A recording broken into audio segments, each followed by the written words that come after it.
Le royaume de France fut longtemps l'un des plus puissants d'Europe. De Clovis le Franc au dernier jour de la dynastie des Bourbons, du règne austère de Saint-Louis à celui de Napoléon III, vous allez revivre 15 siècles de notre histoire. Dans ce podcast, nous allons vous raconter les monarques français entre conflits, trahisons, rivalités et alliances. Vous écoutez Louis XVI, épisode 1, première partie. Les rois de France ont toujours connu des périodes de stabilité comme de crise. Si la situation avait pu revenir à un équilibre, Louis XVI, roi Bourbon, n'aurait pas été surnommé de façon dérisoire Louis le Dernier. On l'a élevé en lui disant « Vous êtes un monarque de droit divin, vous serez un monarque de droit divin. Michel de Decker, écrivain d'histoire. Vous régnerez comme un monarque de droit divin. » Donc on ne lui avait pas laissé miroiter qu'un jour ou l'autre, il faudrait qu'il change son fusil d'épaule, si bien qu'il n'a pas été en mesure de le faire. C'est sous son règne que la catastrophe qu'avait prédite son grand-père des années auparavant emporta la monarchie.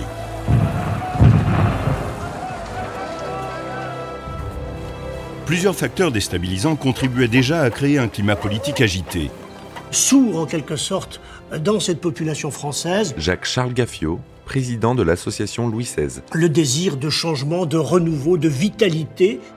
Mais quand Louis XVI se montra incapable d'assurer la paix à l'intérieur de son État, une tempête éclata qui renversa la monarchie et entraîna la Révolution. Quand il monta sur le trône, le pays était profondément endetté. L'injustice et la pauvreté régnaient. Les changements de la société française et l'esprit des Lumières rendaient inévitable la révision des anciennes structures politiques. De plus, l'autorité de la monarchie française avait été mise en cause par une alliance diplomatique controversée. Louis XV choqua toute l'Europe en signant un traité avec l'Autriche, siège du Saint-Empire romain germanique. Les deux pays étaient en lutte depuis 8 siècles. Cette promesse d'amitié fut scellée par un mariage royal. Le petit-fils de Louis XV, Louis-Auguste, et la fille de l'impératrice, Marie-Antonia de Habsbourg, archiduchesse d'Autriche, furent informés que l'avenir de leurs pays respectifs reposait sur le succès de cette union. Mais nul ne se doutait à quel point c'était vrai. Louis-Auguste de France, futur Louis XVI, était né au château de Versailles le 23 août 1754. Il avait alors reçu le titre de duc de Berry. Il était le second fils du dauphin de France, Louis-Ferdinand, et de son épouse Marie-Joseph de Saxe, ce qui faisait de lui le petit-fils du roi Louis XV. Durant sa petite enfance, Louis-Auguste fut le second d'une fratrie composée de 4 garçons et une fille. Son frère aîné était Louis-Joseph, duc de Bourgogne. Les plus jeunes étaient ses 2 frères, Louis-Stanislas, comte de Provence, Charles-Philippe, comte d'Artois, et sa sœur, la princesse Clotilde. La princesse Élisabeth vint compléter la famille quand Louis-Auguste avait presque 10 ans. À Versailles, toutes les attentions étaient tournées vers le fils aîné, bel enfant précoce et premier dans la succession au trône après son père. Mais le jeune prince bien-aimé mourut de la tuberculose à l'âge de 9 ans. La même maladie emporta ensuite ses parents, ce qui fit de Louis-Auguste, jusque-là négligé, le prétendant au trône. Il avait alors 11 ans. Louis XVI s'est toujours cru indigne de ce frère. Evelyne Levé, historienne. Et il avait un petit peu l'impression d'avoir usurpé sa place, d'autant plus que ses parents n'avaient pas, à son égard, beaucoup témoigné d'affection. Si Louis-Auguste connut dans l'enfance des carences affectives, il eut une adolescence bien remplie sur le plan intellectuel. Entouré par les nombreux membres de la famille royale, il aimait la compagnie de son grand-père, avec qui il allait chasser, de ses 3 tantes et de ses 4 frères et sœurs. Comme il est appelé un jour à régner, on a tout un tas de pédagogues autour de lui qui sont des gens brillants, mais extrêmement conservateurs, extrêmement religieux. Donc il n'a droit à aucune incartade, mais il est très consciencieux. Il adore la géographie, il adore la diplomatie, et il adore aussi le bricolage. Enfin, pour l'instant, c'est un petit jeune homme avec une tête bien faite et une tête bien pleine. Son éducation conservatrice dissimulait un niveau intellectuel élevé. Il fut instruit par 2 professeurs d'université, un éminent géographe et un pionnier de la philologie, qui le décrivirent comme un élève naturellement curieux et même doué. Le dauphin possédait une excellente mémoire, montrait de grandes aptitudes en mathématiques, en sciences et en géographie. Il s'intéressait tout particulièrement à l'histoire et à tout ce qui se rapportait à la marine. Il sait parler au moins 4 langues étrangères, l'espagnol, l'italien, l'allemand bien évidemment, en plus du latin. Jacques-Charles Gaffiot, président de l'association Louis XVI. C'est l'abbé Nollet qui est son professeur de physique. C'est toujours l'abbé Nollet qui lui enseigne les mathématiques. Il y a l'abbé Dradonvilliers, justement le professeur de langue. Il y a toute une série, une formation très très importante, si vous voulez, qui va se dérouler pendant de très nombreuses années. Et la formation donc est véritablement très solide. On peut dire peut-être même qu'à l'âge de 17 ans, Louis XVI est tout à fait aujourd'hui comparable à un enfant, ou à un adolescent plutôt, qui est dans une école préparatoire pour une grande école. Louis-Auguste avait la peau blanche, les cheveux blonds et de grands yeux bleus. Comme son grand-père, c'était un garçon de nature timide, à qui l'on apprit qu'il ne fallait pas que les autres puissent deviner ses pensées. C'est à cause de cela que l'on douta parfois de son intelligence. Marie-Antoinette était née Maria Antonia Josepha Johanna de Habsbourg le 2 novembre 1755 au palais de la Hofburg, à Vienne, en Autriche. Madame Antoine, comme on l'appelait, était la plus jeune fille, la 15e de 16 enfants, de l'archiduchesse Marie-Thérèse d'Autriche et de l'empereur François Ier de Lorraine. Comme il y avait de nombreux enfants avant elle, Madame Antoine fut quelque peu négligée par sa mère. Elle avait de ce fait très peu d'instruction. À 12 ans, c'est tout juste si elle pouvait lire ou écrire correctement dans sa langue maternelle, l'allemand. Elle est un petit peu négligente, elle préfère la musique, elle parle même d'épouser Mozart. Michel de Decker, écrivain d'histoire. Elle est un petit peu fanfaronne, elle aime s'amuser plutôt que d'apprendre. Si bien qu'on est obligé de lui donner des professeurs stricts, parce qu'elle avait une gouvernante qui recopiait elle-même les devoirs de la petite Marie-Antoinette pour qu'elle ne soit pas punie. Pour ses nombreuses filles, l'impératrice Marie-Thérèse projeta de former des mariages d'alliance avec 3 membres de la maison de Bourbon. Quand une épidémie de variole ne lui laissa plus que 3 filles à marier. La plus âgée, Marie-Amélie, fut fiancée au duc de Parme. Et Marie-Caroline, la sœur préférée de la future dauphine de France, fut fiancée au roi de Naples. La petite archiduchesse de 12 ans, Marie-Antoinette, était à présent la seule fiancée disponible pour le dauphin de France, Louis-Auguste, âgé de 14 ans. Un tel mariage était sans précédent. Le roi Louis XV, qui envisage donc de marier son petit-fils, a contacté la cour d'Autriche et il a un accueil favorable. Pourquoi ? Parce que l'Autriche et la France tombent d'accord pour essayer de contrecarrer un petit peu l'influence qui devient de plus en plus considérable en Europe, qui est celle de l'Angleterre et celle de la Prusse. La France va renouer son alliance avec la puissance catholique de l'Autriche. Jacques-Charles Gaffiot, président de l'association Louis XVI. Sous le règne de Louis XIV, pour éviter un encerclement de l'Espagne et du Saint-Empire romain germanique, la France s'est donc rapprochée des puissances protestantes, sous grand dam de toute l'Europe. Depuis 2 siècles, la guerre avait jeté les unes contre les autres ces grandes maisons européennes. Mais les politiques expansionnistes des superpuissances émergentes, l'Angleterre et la Prusse, obligeaient une France affaiblie à s'allier avec son ancien ennemi, l'Autriche. Les 2 pays jurèrent de se porter secours en cas d'agression. Il s'agit de renforcer l'alliance entre la France et l'Autriche. Evelyne Levé, historienne. Et Marie-Antoinette devient en France le gage de l'alliance franco-autrichienne. Contrairement à Louis XV, l'impératrice espérait davantage qu'une simple alliance défensive. Elle considérait sa fille comme un outil et une extension de la politique étrangère. Ses obligations étaient de 2 natures. Elle devait produire un héritier mâle, un prince Bourbon-Habsbourg concrétiserait la réalité de cette alliance, et l'on attendait d'elle qu'elle mette en avant les intérêts directs de sa patrie à travers son influence à la cour. Madame Antoine n'avait que 14 ans lorsqu'elle quitta Vienne et fut rebaptisée Marie-Antoinette, dauphine de France. Lors de la séparation, sa mère lui dit « Adieu, ma chère enfant. Nous allons être séparés par une grande distance. Fais tant de bien au peuple français qu'il puisse dire que je lui ai envoyé un ange. » Elle ne revit jamais sa mère, ni Vienne.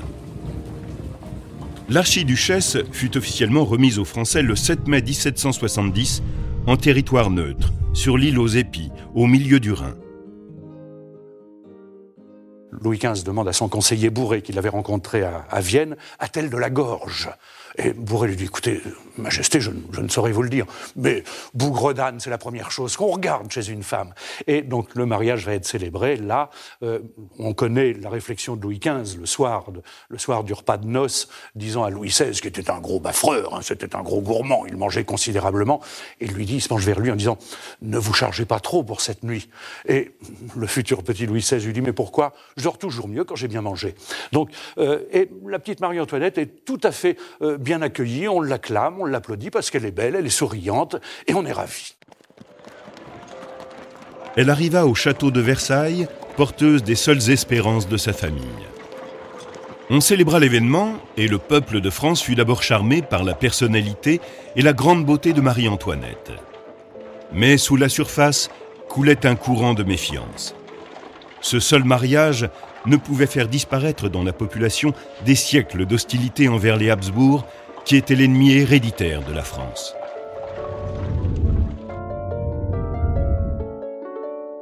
Comme beaucoup de jeunes personnes royales avant eux, le dauphin et la dauphine connurent des difficultés à consommer leur mariage. On pensait qu'en devenant adultes, ils remédieraient au problème. Mais les années passaient et aucun progrès ne se faisait jour. La situation devint de plus en plus tendue et embarrassante. On sait que Louis XVI a un petit journal de bord dans lequel il note des tas de choses. Et le lendemain de sa nuit de noces, il note rien. Bon, généralement, ce carnet indique le nombre de pièces de gibier qu'il a pu lever ou traquer dans telle ou telle forêt, parce que c'était un grand chasseur devant l'Éternel. Mais néanmoins, il ne s'est rien passé. Et il ne va rien se passer pendant 7 ans. À l'exception de leur manque d'inclination envers le sexe, Louis et Marie-Antoinette avaient peu de choses en commun, ce qui renforçait encore leurs difficultés conjugales. Louis n'eut jamais une allure royale. Le peuple disait qu'on ne pouvait savoir qu'il était roi quand on le regardait. En revanche, Marie-Antoinette était le charme et l'élégance personnifiés. Elle possédait une grâce exquise. On disait qu'elle flottait lorsqu'elle marchait. Lui avait une grande capacité de réflexion, mais manquait de confiance et de volonté dans l'action.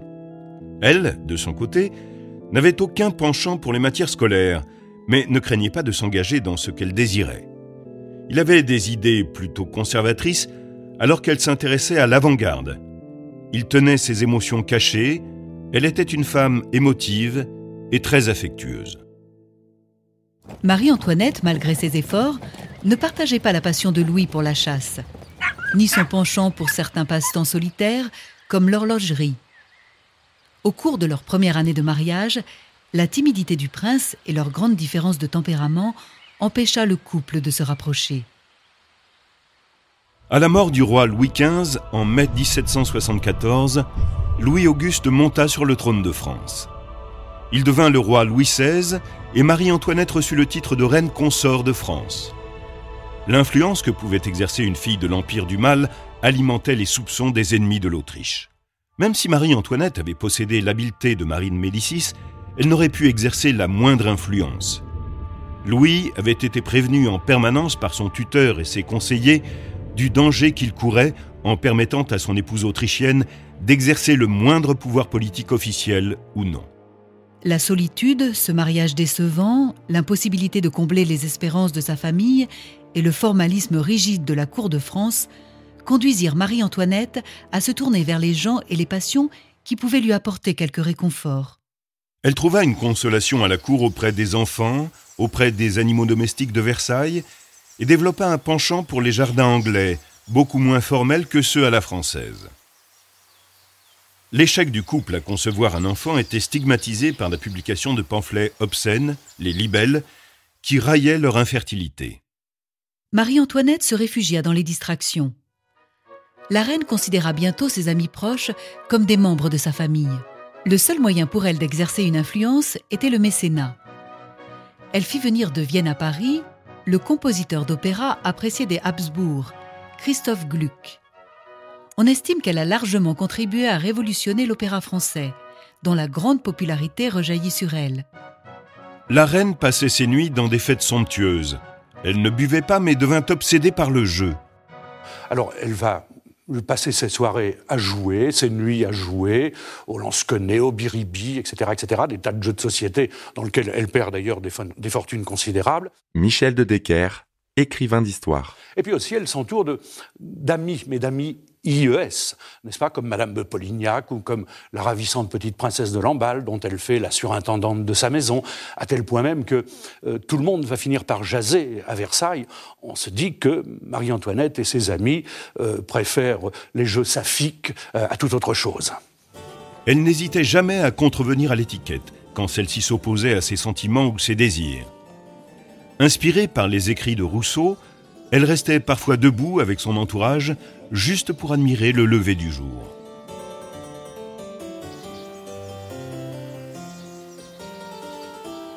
Marie-Antoinette tenta même de recréer l'atmosphère idyllique de son enfance en rénovant le Petit Trianon, un petit palais attaché à Versailles. Louis soutint l'inclination de la reine pour le plaisir et pour quiconque pouvait apaiser ses changements d'humeur.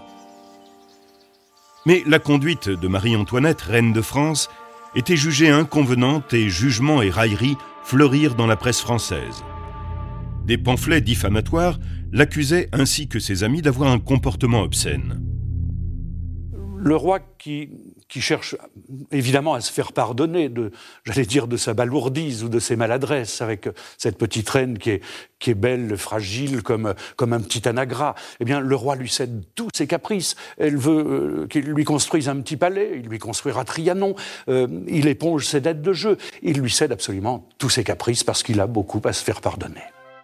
La maison de la reine comptait 500 personnes et coûtait 4 millions de livres par an. Ce luxe n'était cependant pas une exception, et ce style de vie existait bien avant son arrivée. Les sœurs du roi dépensaient sans compter, tout comme ses frères, ainsi que leurs femmes et leurs enfants. Mais ce sont les dépenses de Marie-Antoinette qui étaient épinglées et reliées directement au déficit grandissant. Mais que représentait-elle par rapport à celle que la guerre à venir allait coûter à la France ? Au début de la vie de Marie-Antoinette en France, tout le monde l'applaudit, tout le monde l'acclame, elle est belle. Quand elle va à Paris, elle fait sensation, mais une belle sensation. Et puis progressivement, on va se dire qu'elle finit par coûter cher au Trésor royal. Jacques-Charles Gaffiot, président de l'association Louis XVI. Et puis qu'elle a des mœurs, en effet, on écrit des pamphlets comme le journal Le Talon Rouge de la Reine, etc., dans lesquels on décrit des scènes absolument abominables. On dit qu'elle se fait peindre des tableaux à Trianon avec des femmes énervées. Donc on commence à jaser, à se dire que cette reine n'est peut-être pas aussi intéressante qu'on aurait pu se l'imaginer.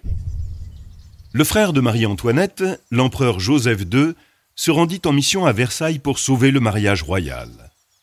Les médecins pensaient que le roi souffrait d'un dysfonctionnement sexuel appelé phimosis. Les avis divergeaient quant à la nécessité qu'il subisse une opération pour y remédier, mais Louis s'y refusait catégoriquement. Joseph II pensait quant à lui que les difficultés du couple étaient simplement dues à un manque d'expérience dans le domaine sexuel.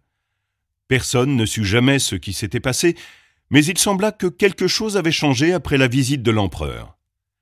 Marie-Antoinette fut enceinte au printemps suivant. Et les deux époux célébrèrent bientôt la naissance d'une fille, Marie-Thérèse Charlotte. Après la naissance du premier enfant, effectivement, j'allais dire, on a une fusion qui est enfin réalisée et qui est, je crois, partagée de l'un et de l'autre côté. La relation entre le roi et la reine devint harmonieuse après la naissance de leur premier enfant.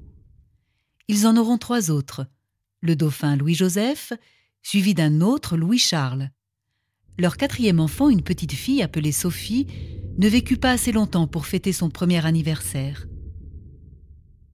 Le roi et la reine jouirent ainsi d'une brève période de calme.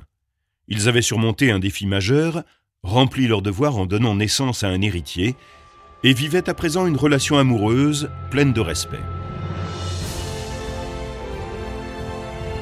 Mais cette réussite sur le plan personnel n'allait pas suffire à éviter les troubles politiques prêts à enflammer Paris et toute la nation.